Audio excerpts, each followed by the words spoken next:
Bienvenue sur Africa 24 dans cette nouvelle édition de l'Africa Tonight. Voici les titres de l'actualité. Le dépouillement et la compilation des résultats de l'élection présidentielle se poursuit à Madagascar. Résultat du second tour qui oppose Marc Ravalomanana à Andrade Joël, deux ex-présidents et des adversaires de longue date. Chacun affiche sa détermination à retrouver le pouvoir. Au Togo, le parti du président Faure Gnassingbé remporte la majorité des sièges à l'Assemblée nationale. Résultat officiel provisoire publié ce lundi par de ces législatives boycottées par la principale coalition d'opposition qui dénonce des irrégularités dans le processus électoral qui favoriserait le pouvoir en place. Puis la 13e édition du Forum des peuples à Bamako, au Mali. L'événement s'est penché cette année sur la question migratoire. Le décryptage à suivre dans ce journal. Mais tout d'abord, cette réunion d'urgence convoquée le 26 décembre à Brazzaville, un sommet exceptionnel consacré à la situation de grande tension qui prévaut en République démocratique du Congo. À 4 jours de la nouvelle date des élections, cette rencontre va rassembler les chefs d'État de la SADC et de la Conférence internationale sur la région des Grands Lacs. Deux organisations sous-régionales. Il s'agit d'appeler à l'apaisement après l'annonce du report des élections qui devaient se tenir le 23 décembre. Des actes de violence ont éclaté. En une semaine, 7000 personnes fuyant l'instabilité ont traversé la frontière vers le Congo-Brazzaville. Qui succédera au président Radjaonarimampiane? Les Malgaches sont toujours dans l'attente des résultats du second tour de l'élection présidentielle qui se joue entre Marc Ravalomanana et Andrade Joël, deux ex-présidents à la rivalité exacerbée. Le vote s'est déroulé sans incident, mais l'inimitié qui oppose les deux vainqueurs du premier tour fait redouter de vives tensions après les premiers résultats qui devraient être publiés par la commission électorale le 27 décembre. C'est un sujet de la rédaction. Dans quelques jours, les Malgaches devraient connaître le nom de leur nouveau président de la République. La commission électorale fixe à jeudi 27 décembre la publication des résultats provisoires du second tour. Un vote au goût de revanche, dans lequel les deux finalistes, Marc Ravalomanana et Andrade Joël, se sont chacun déjà déclarés vainqueurs quelques heures seulement après la fermeture des bureaux de vote.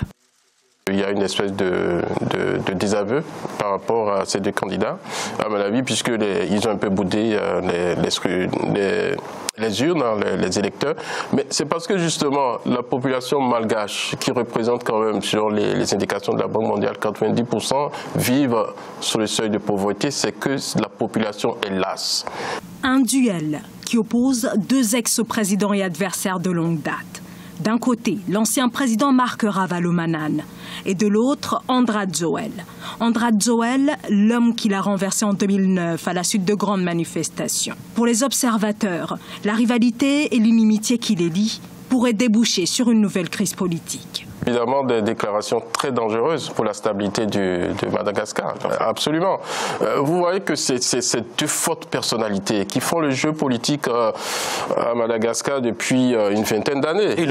Et qu'est-ce que ces deux fortes personnalités ont véritablement apporté à Madagascar? C'est pourquoi moi j'en appelle tantôt vraiment au renouvellement de l'élite politique malgache. Marc Ravalomanana et Andrade Joël, d'anciens chefs d'État au cœur des crises politiques qui ont secoué la Grande Île ces dernières années. En 2013, ils avaient été interdits par la communauté internationale de se présenter à l'élection présidentielle suite aux événements de 2009 qui avaient fait 135 morts. Contexte également électoral au Togo où le parti au pouvoir s'est imposé aux élections législatives selon les résultats officiels mais encore provisoires. L'Union pour la République arrive largement en tête. Il obtient 59 des 91 sièges à l'Assemblée nationale lors de ces élections boycottées par la principale coalition de l'opposition. Il rafle donc plus de 64% des 91 sièges au Parlement, 3 places en moins par rapport à la précédente législature, mais le parti est assuré de la majorité absolue. On va tout de suite rejoindre au Togo notre correspondante Emefa Kofi. Les résultats provisoires des législatives du 20 décembre sont connus depuis ce dimanche. Le parti au pouvoir UNIR remporte la majorité des sièges à l'Assemblée nationale, soit 59, suivi de l'Union des forces de changement qui gagne 6 sièges, le NET 3, le MPDD 3 et les indépendants 18 sièges au Parlement. Avec cette nouvelle ossature du Parlement togolais, le titre du chef de file de l'opposition qui pendant plusieurs années revenait à l'Alliance nationale pour le changement de Jean-Pierre Fabre échoua désormais à l'Union des forces de changement. Les réformes constitutionnelles et institutionnelles sont donc attendues au sein de la nouvelle Assemblée nationale selon le gouvernement togolais. Dans le pays, tout semble au calme. Les Togolais vaquent librement à leurs occupations. Mais ces législatives sont loin de mettre fin à de nombreux mois de crise, durant lesquels la coalition des 14 partis politiques de l'opposition qui a boycotté ce scrutin réclame le départ du chef de l'État, Faure Gnassingbé. Les candidats ont 5 jours à compter de la date de la proclamation des résultats pour ouvrir le contentieux électoral. MFA Kofi, correspondante d'Africa 24 au Togo.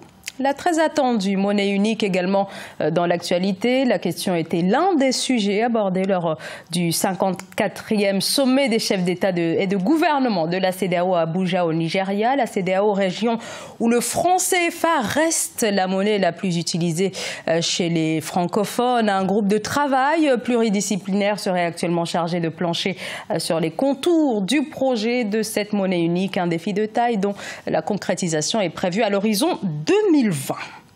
De la 158e place à la 29e place en à peine 10 ans, c'est le positionnement du Rwanda dans le très regardé rapport Doing Business de la Banque mondiale. Une performance exceptionnelle, se félicitent les autorités rwandaises qui mettent en avant les réformes engagées par le Rwanda ces 20 dernières années. Reportage de notre correspondant Fraterne Ndaka Isienga. Le Rwanda se félicite de son parcours en matière de facilitation des affaires, un parcours plutôt impressionnant pour les économistes. En effet, sur le rapport Doing Business publié chaque année par la Banque mondiale, le pays des 1000 collines est parti de la 158e place en 2008 à la 29e place en 2018. Et pour cause, l'introduction des milliers de réformes au fil des années. Le Rwanda est le pays le plus amélioré dans les domaines considérés par la Banque, et notamment en ce qui concerne l'évaluation du climat des affaires au cours de ces 16 dernières années. Cela a eu un impact très positif sur le développement du pays, et plus particulièrement cette année. Le Rwanda a introduit 7 réformes sur 10 indicateurs, et par conséquent, il est le pays qui a le plus réformé dans différents domaines des affaires.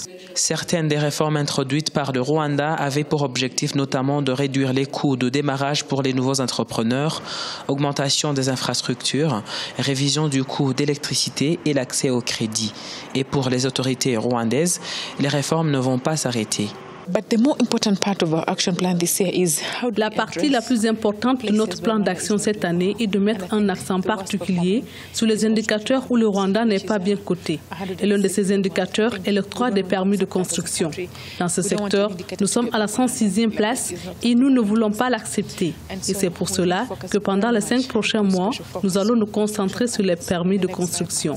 Le 31 octobre 2018, la Banque mondiale a publié son rapport annuel Doing Business pour 2019, classant le Rwanda au 29e rang. Le pays est classé 2e en Afrique après l'île Maurice.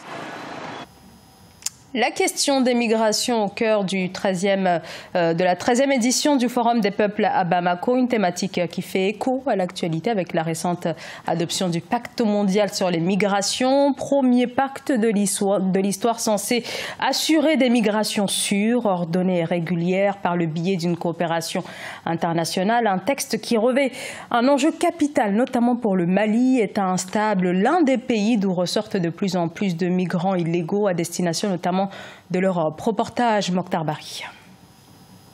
Débattre des questions qui occupent le citoyen africain lambda est servi d'espace d'interpellation. Quels sont les objectifs recherchés par la coalition des alternatives africaines d'aide et développement à travers son forum organisé chaque année?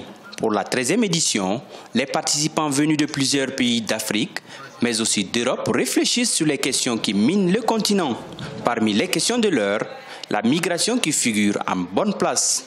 Si aujourd'hui les Africains quittent leur pays, notamment les Maliens quittent leur pays pour aller à l'extérieur, est-ce qu'il n'y a pas vraiment quelque chose qui ne va pas dans leur pays? Au Mali, les données sur les drames de la migration irrégulière, selon les chiffres officiels en 2017, ont fait plus de 3100 morts dans la Méditerranée sur des embarcations de fortune.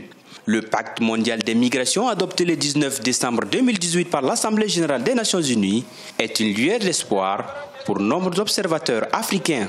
Et je vous dis que c'est un fait planétaire préoccupant. Et je crois que la recommandation majeure qui se dégage, en tout cas pour ce qui concerne la migration, c'est qu'il y ait une volonté réelle des États membres, en tout cas de conjuguer leurs efforts pour que la migration se fasse dans la régularité, dans le respect des droits humains. Pour pallier cette ruée vers l'Eldorado, le gouvernement malien a initié le projet Migrants et créé des conditions de fixation de sa frange la plus jeune. Rappelons que chaque année, les Maliens de l'extérieur envoient à leurs parents restés au Mali la bagatelle des 483 milliards de francs CFA. Ce journal a été réalisé par l'ensemble de la rédaction. Merci de votre fidélité. Dans un instant, une nouvelle édition de l'actualité sur Africa 24.